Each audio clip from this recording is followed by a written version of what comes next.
fleet managers looking for ways to minimize fuel costs? Even small gains can lead to significant savings. Download our fuel savings strategy guide today for 80 actionable tips to boost your fleet's fuel economy.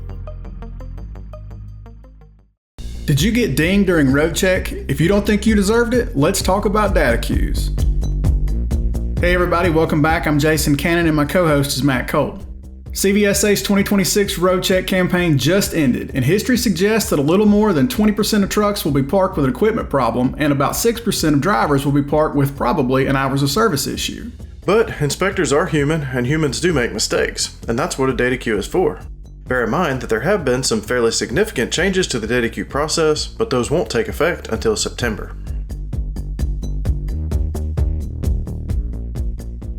I was an inspector for many years, and I can tell you I made mistakes. We all do. We're human, right? So if there's a violation you believe is incorrect, submit a DataQ. It's a pretty simple process that you can do on FMCSA's website if you've never done it.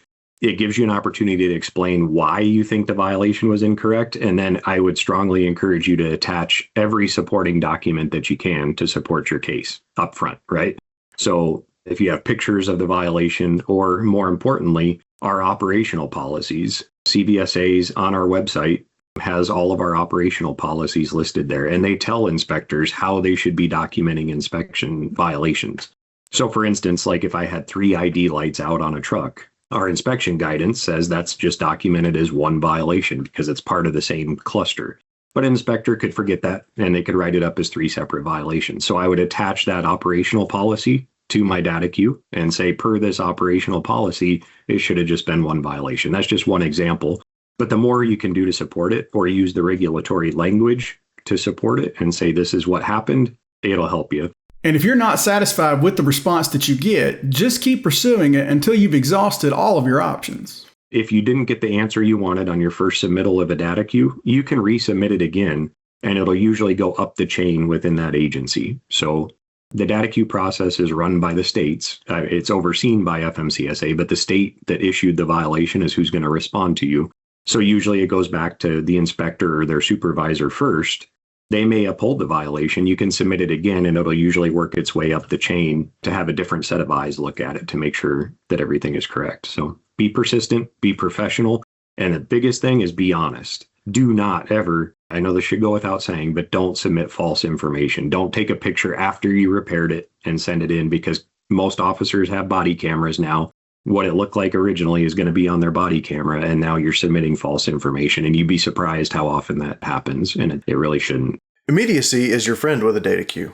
For one, you want to go into it while it's still fresh, so as soon as you gather all the relevant supporting documentation, go ahead and file your DataQ.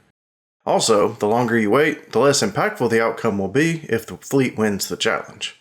You have 3 years to submit a DataQ after the violation is written. That being said, the violation has the most points at the beginning. It's FMCSA kind of has a graduated scale, and as time goes on, you have less points for that violation. So it's best to do it early, especially because it's fresh in the inspector's mind at that time too, and so it gives you better results. But ultimately, you have up to 3 years. The biggest benefit, I guess, to doing it early is it gets those points off of your SMS score earlier, so they're not impacting you negatively. So I would encourage you to do it quickly, but if you notice it 2 years down the road, you can still work on getting that taken off. So if I write you an inspection today, and it puts, let's say for sake of argument, 50 points on your SMS score, it'll remain 50 points, and then at a year, it decreases. As time goes on, that point system decreases. So that 50 points will automatically be lowered in the system to say 30 points or whatever it is. And then after more time goes by, it gets lowered again. And then eventually after 3 years, it completely drops off your record. So in other words, if you get a 50-point inspection, it's not going to remain 50 points on your record for the entire 3 years. It drops in value over time. So it's not hurting you as severely. It gives you a chance to redeem yourself, if nothing else, right?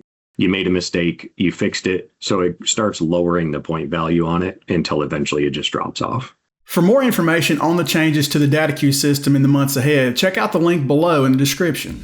That's it for this week's 1044. You can read more on ccjdigital.com. While you're there, sign up for our newsletter and stay up to date on the latest in trucking industry news and trends. If you have any questions or feedback, please let us know in the comments below. Don't forget to subscribe and hit the bell for notifications so you can catch us again next week.